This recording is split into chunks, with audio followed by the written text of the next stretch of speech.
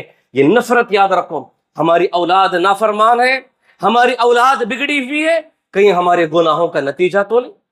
ہماری بیوی ہم سے نفرت کرتی ہے، ہماری بیوی ہم سے لڑتی ہے، ہماری بیوی ہم سے جھگڑتی ہے، کہیں دیکھو کہیں ہمارے گناہوں کا نتیجہ تو نہیں؟ ہمارے گناہوں کی وجہ سے ہمارے مخلوقات میں ہماری نافرمانیاں نظر آتی۔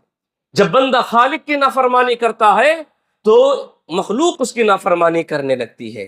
تو یہ سب سے پہلا عذاب ہے کہ لوگوں میں اسے نفرت ہو جاتی ہے، لوگ اس سے نفرت کرنے لگتے ہیں اور اس کے گھر والے اس سے نافرمانی کرنے لگتے ہیں۔ اسی طرح اللہ کے نبی اللہ تبارک و تعالیٰ فرماتے ہیں کہ جب انسان گناہ پہ گناہ، معصیت کرتا ہے، رب کی نافرمانی کرتا ہے، تو اللہ تبارک و تعالیٰ اسے رزق سے محروم کر دیتا ہے۔ ہماری روزی روٹی کا تعلق ہمارے گناہوں سے بھی ہے۔ جس دن ہمارے گناہ بڑھتے گئے، اللہ ناراض ہو گیا، تو ہماری روزی بھی ختم۔ ہماری روزی کے لیے جو رکاوٹیں آتی ہیں، ہماری روزی کے لیے جو پریشانی آتی ہیں، ہم حلال روزی کما نہیں پا رہے، ہماری روزی کا انتظام نہیں ہو رہا ہے، تو سمجھ جاؤ یہ اللہ رب العالمین کی نافرمانی، جو ہم اللہ کی نافرمانی کر رہے ہیں، اس کا نتیجہ ہے یہ۔ نبی علی اللہ تبارک و تعالیٰ فرماتے ہیں وَلَوْ أَنَّ أَهْلَ الْقُرَىٰ آمَنُوا وَاتَّقُوا لَفَتَحْنَا عَلَيْهِمْ بَرَكَاتٍ مِّنَ السَّمَاءِ وَالْأَرْضِ۔ اللہ تبارک و تعالیٰ فرماتے ہیں کہ تم اگر اللہ پہ توکل اور ایمان رکھنے والے ہو گئے، اللہ تبارک و تعالیٰ تمہارے لیے رزق کے دروازے کھول دیتا ہے۔ اور نبی علیہ الصلوۃ والسلام فرماتے ہیں ان الرجل ليحرم الرزق من ذنب يصيبه۔ اللہ کے نبی صلی اللہ علیہ وسلم نے فرمایا کہ جب بندہ گناہوں پہ گناہ کرنے لگتا ہے، اللہ تبارک و تعالیٰ رزق اس کے لیے حرام کر دیتا ہے، اللہ اسے رزق سے محروم کر دیتا ہے، اسے حلال رزق نہیں ملتا، اسے روزی روٹی کے انتظامات نہیں ہوتے، اس کے لیے کمانے کے مسئلے بڑے مشکل ہو جاتے ہیں۔ سمجھ جاؤ یہ ہمارے گناہوں کا نتیجہ ہے، یہ اللہ کا عذاب ہے۔ کیوں نہیں سمجھتے کہ ہم اللہ کے عذاب میں مبتلا ہیں؟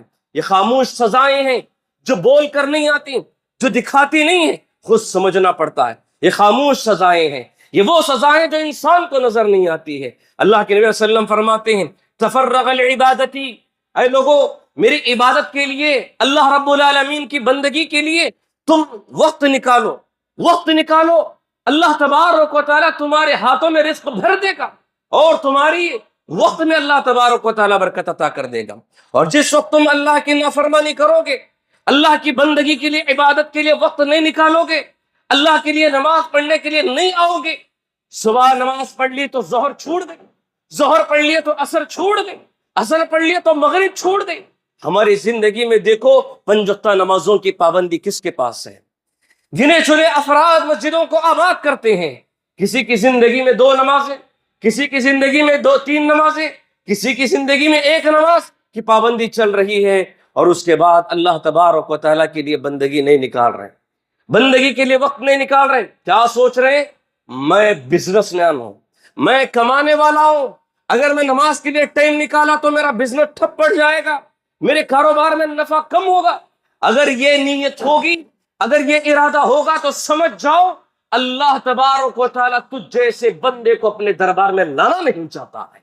اللہ تبارک و تعالیٰ تجھے اپنے دربار میں، اپنی چوکھٹ میں، مسجد جیسی مقدس پاک زمین پہ تجھے سجدہ کرنے کی توفیق نہیں دینا چاہتا ہے اللہ۔ اگر ہم یہ سمجھ رہے ہیں میں کمانے والا ہوں، میں بزنس مین ہوں، اب میں مسجد کو وقت نہیں دے سکتا، میں کمانے میں وقت لگانا ہے، مجھے نماز پڑھنے کا ٹائم نہیں مل رہا ہے، تو سمجھ جاؤ اللہ کا عذاب تم پر نازل ہو چکا ہے۔ اللہ کا عذاب ہم پر نازل ہو چکا ہے کہ ہم مسجد میں اس لیے نہیں آ رہے کہ یہ اللہ کا عذاب ہے، اللہ کی یہ محبوب جگہ ہے، اللہ کی پسندیدہ جگہ ہے، یہاں سجدہ کرنے کی توفیق نہیں ہو رہی ہے، یہ اللہ کا عذاب ہے۔ لہذا نمازوں کے پابند ہو جاؤ، اللہ کی بندگی کرو، گناہوں سے دور ہو جاؤ، اللہ تبارک و تعالیٰ حلال روزی عطا کرے گا، اللہ تبارک و تعالیٰ رزق کے دروازے کھول دے گا۔ اسی طرح حاضرین اللہ تبارک و تعالیٰ ہمیں ایک عذاب یہ بھی دیتا ہے کہ لوگوں میں، انسانوں میں ذلیل و رسوا کر دیتا ہے، لوگوں میں ذلیل و رسوا کر دیتا ہے۔ ہمارے گناہ ہم کتنی اندر جا کر کریں، بیڈ روموں میں کریں، چوری چھپے کریں، کسی انسان کو دکھائے بغیر کریں، لیکن اللہ تبارک و تعالیٰ ان گناہوں کی سزا ایسے دیتا ہے ایک نہ ایک دن لوگوں کے سامنے سر عام لا کر اللہ تعالیٰ بدنام کر دیتا ہے، اسے ذلیل کر دیتا ہے۔ السلف کا یہ قول ہے، اب اللہ الا ان یضل من عصا، کہ جو انسان گناہ کرتا ہے ذلت و رسوائی اس کا پیچھا کرتے ہوئے آتی ہے۔ اسی طرح حاضرین، اللہ کے نبی صلی اللہ علیہ وسلم فرماتے ہیں جب معاشرے میں سود، زنا جیسی بیماریاں پھیل جائے، ہر طرف زنا، ہر طرف سود پھیل جائے، تو اللہ تبارک و تعالیٰ کے عذاب کو دعوت دینا واجب ہو جاتا ہے، اللہ کا عذاب آنا واجب ہو جاتا ہے۔ اب بتاؤ، یہ اللہ کے جو عذابات آ رہے ہیں، جو اللہ رب العالمین عذابات نازل کر رہا ہے دنیا میں، جو انسان مصیبتوں سے دوچار ہو رہا ہے، کیا اس گناہ کا سبب میں یہ نظر نہیں آ رہا کہ ہر طرف زنا کا کلچر، ہر طرف زنا عام ہے، سود خوری عام ہے، انسان ہر کام سود سے شروع کرنا چاہتا ہے، ہر انسان کی خوشیاں سود سے جڑ رہی ہیں۔ تو یاد رکھو، یہ امیر سے امیر، غریب سے غریب انسانوں کے گھروں کی بیماری ہے، جس کی وجہ سے اللہ تبارک و تعالیٰ آسمانوں سے عذابات نازل کر رہا ہے۔ اسی طرح اللہ کے نبی صلی اللہ علیہ وسلم فرماتے ہیں قیامت کے قریب ایسے گناہوں کے عذاب یہ بھی ہوگا، لوگوں کو دھسایا جائے گا، لوگوں کو زمین میں دھسایا جائے گا، اور لوگوں کے چہرے بدل دیے جائیں گے، اور آسمانوں سے پتھروں کی بارشیں ہوگی۔ فرمایا گیا، نبی علیہ الصلوۃ والسلام سے پوچھا گیا، اللہ کے نبی ایسا عذاب کیوں آئے گا، کیا وجہ ہے؟ نبی علیہ الصلوۃ والسلام نے دو گناہوں کا ذکر کرتے ہوئے کہا کہ جب گانا عام ہو جائے، میوزک عام ہو جائے، اس کے بعد شراب نوشی عام ہو جائے، یہ دو چیزیں جب عام ہو جاتی ہیں، اللہ تبارک و تعالیٰ انسان کو دھسا دیتا ہے، اللہ تبارک و تعالیٰ ان کے شکلیں بدل دیتا ہے، اللہ تبارک و تعالیٰ آسمان سے پتھریں بارش نازل کر دیتا ہے۔ ہمارے کتنے لوگ ایسے ہیں جو قرآن کے بجائے گانے سننے کو پسند کرتے ہیں، گانا نہیں تو ان کی زندگی میں مستی نہیں، بیزار آ رہا ہے گانا ڈال لو، سفر میں جانا ہے گانا ڈال لو۔ کتنے لوگ اسی حالت گانے سنتے سنتے مر جاتے ہیں۔ انسانوں کی زندگی گناہوں میں گناہ کرتے کرتے مر رہے ہیں۔ انسان اپنے گھروں میں، انسان پہلے گھروں سے قرآن کی آواز آتی تھی، آج گانے کی آواز آ رہی ہے۔ انسان اپنے گانوں کو سننا ایک فیشن بنا لیا ہے، گانوں کو سننا ایک چستی کی علامت سمجھ گیا ہے۔ مجھے بیزار آ رہا ہے تو گانے سنو، بیزاری کی ختم کر رہے ہیں۔ موڈ آنا ہے، خوشی محسوس کرنا ہے تو گانے سن رہے ہیں۔ یہ تمام چیزیں وہ اعمال ہیں جو اللہ کے عذاب کو ہم دعوت دے رہے ہیں۔ شراب نوشی، نعوذ باللہ، شراب، ڈرگس، یہ نشہ خوری، یہ ہمارے معاشرے کے کلچر عام ہو چکا ہے، اتنا عام ہو چکا ہے کہ آج اسے گناہ کو گناہ نہیں سمجھ رہے، گناہ کو گناہ نہیں سمجھ رہے۔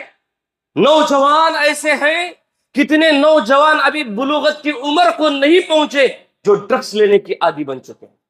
کتنے نوجوان ایسے ہیں جو پارٹیاں شراب کے ساتھ کرتے ہیں اور نشہ خوری کر رہے ہیں۔ یہ سب عذابات کو نازل کرنے والی چیزیں۔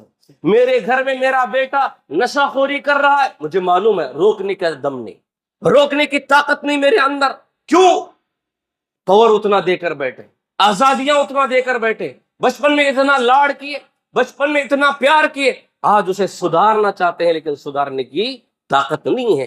اب یہاں پر جب ایسے حالات ہو جاتے ہیں، اللہ کا عذاب نازل ہوتا ہے۔ ہمارے گناہوں کی سزا خود ہم اپنے آنکھوں سے دیکھ بھی رہے ہیں۔ ہماری اولاد ہماری نافرمان، ہماری اولاد ہمیں مارنے کے لیے بیٹھی ہے، ہماری اولاد ہمارے پیچھے ہاتھ دھو کر بیٹھی ہے۔ آج ہماری اولاد ہمیں سامنے کھڑے ہو کر تو کون کہنے والی بن چکی ہے، ہمارے سینے پہ لات مارنے والی ہو چکی ہے، ہمیں سامنے کھڑے ہو کر ہمارے سامنے بغاوت کرنے والی ہو چکی ہے۔ کیا یہ اولاد کی نافرمانی، یہ اولاد کی یہ گستاخی ہمارے گناہوں کا نتیجہ نہیں ہے؟ یہ سب اللہ رب العالمین ہمیں عذابات دے رہا ہے، ہمیں سمجھنے کی ضرورت ہے۔ یہ خاموش عذاب ہے، یہ سائلنٹ عذاب ہے، یہ نظر نہ آنے والے عذابات ہیں، لہذا ان کو غور کرنا ہے اور اللہ رب العالمین کی طرف رجوع کرنا چاہیے، اللہ تبارک و تعالیٰ سے توبہ کر لینا چاہیے۔ ہماری زندگی میں توبہ کی بڑی کمی ہے۔ جب تک ہم توبہ نہیں کریں گے، یاد رکھو اللہ تبارک و تعالیٰ ہمارے گناہوں کو معاف نہیں کرے گا۔ اس لیے بہت سارے لوگ کیا ہیں، میں کل سے توبہ کر لوں گا، مہینے کے بعد توبہ کر لوں گا، میرا ایک فلاں گناہ کا کام ہے، وہ گناہ کا کام کر لینے کے بعد توبہ کروں گا۔ کیسی کیسی شرطیں لگاتے ہیں، گناہ ہو گیا ہے توبہ کرنے کی توفیق نہیں۔ کب توبہ کرو گے؟ کل توبہ کرو گے؟ کل جس دن تمہارے جسم کے کپڑے تمہیں کھولنے کی طاقت نہیں رہے گی، لوگ کپڑے کھول رہے ہیں، اس وقت توبہ کرو۔ کیا اس دن توبہ کرو گے جس دن جس دن تمہاری لاش تمہارے گھروں سے اٹھائی جائے گی، اس دن توبہ کرو تو؟ کیا اس دن توبہ کرو گے جب تمہیں نہانے کی طاقت نہیں رہے گی، جب لوگ تمہیں نہلا رہے ہوں گے، اس دن توبہ کرو گے؟ کیا اس دن توبہ کرو گے جب قبر میں تمہیں اترنے کی طاقت نہیں، لوگ تمہیں قبر میں رکھ کر واپس جانے والے ہوں گے، اس دن توبہ کرو گے؟ کیا اس دن توبہ کرو گے جب اللہ رب العالمین کے سامنے کھڑے ہو کر حساب و کتاب دینے کا وقت آ جائے گا، اس دن توبہ کریں گے؟ کس دن توبہ کرو گے؟ نبی علیہ السلام کے بارے میں آتا ہے کہ اللہ کے نبی صلی اللہ علیہ وسلم دن میں 100 مرتبہ 100 مرہ 100 مرتبہ اللہ کے نبی صلی اللہ علیہ وسلم توبہ و استغفار کیا کرتے تھے۔ اللہ تبارک و تعالیٰ بھی کتنا غفور رحیم ہے کہ اللہ تبارک و تعالیٰ صبح میں اعلان کرتا ہے کوئی میرا بندہ، ہے کوئی انسان جو رات میں گناہ کیا ہو، انسان صبح میں میرے سامنے توبہ کر لے، میں توبہ قبول کرنے کے لیے تیار ہوں۔ پھر اللہ تبارک و تعالیٰ رات میں اعلان کرتا ہے کوئی میرا بندہ زمین میں، ہے کوئی انسان جو صبح میں گناہ کیا ہو، رات کے اندھیرے میں توبہ کرنا چاہتا ہے تو توبہ کر لے، میں توبہ قبول کرنے کے لیے تیار ہوں۔ اللہ اعلان کرتا ہے صبح و شام، کون ہے توبہ کرنے والا، کون ہے استغفار کرنے والا، میں اس کی توبہ کو قبول کرنے کے لیے تیار ہوں، کون ہے توبہ قبول کر لینے والا۔ تو حاضرین، ہمیں چاہیے کہ ہمارے گناہوں کی استغفار کرتے رہنا چاہیے، گناہوں سے توبہ کرتے رہنا چاہیے، ورنہ اللہ رب العالمین ہمارے گناہوں کی سزا اس دنیا میں نازل کرتا رہے گا۔ اللہ تبارک و تعالیٰ سے دعا ہے کہ اللہ تبارک و تعالیٰ ہم تمام کو ہر گناہ سے بچنے کی توفیق نصیب فرمائے۔ اللہ تبارک و تعالیٰ ہم تمام کو ہر چھوٹے بڑے گناہوں سے بچتے ہوئے رب العالمین سے ہمیشہ توبہ و استغفار کرتے رہنے کی توفیق نصیب فرمائے۔ اللہ ہم تمام کو جب تک زندہ رکھیں حالت توحید میں زندہ رکھنے کی توفیق نصیب فرمائے۔ اللہ تبارک و تعالیٰ ہم تمام کو جب تک زندہ رکھیں حالت ایمان میں رکھیں، اور ہماری آخری دل کی دھڑکن دھڑکنے لگے، اور آخری سانس نکلنے لگے، آخری پلک پلک مارنے لگے، اور آخری زبان سے کوئی جملہ نکلے تو اشہد ان لا الہ الا اللہ واشہد ان محمدا عبدہ ورسولہ ادا ہونے کی توفیق نصیب فرما۔ اللہ تبارک و تعالی ہم تمام کے گناہوں کو معاف کر کے اس دنیا سے ہمیں رخصت ہونے کی توفیق نصیب فرما۔ جب ہم اس دنیا سے رخصت ہوں اللہ ہم سے راضی ہونے کی توفیق نصیب فرما۔ بارک اللہ لنا ولکم فی الآیات و ذکر الحکیم، انہ تعالی جواد کریم وملک برؤف رحیم رب العالمین۔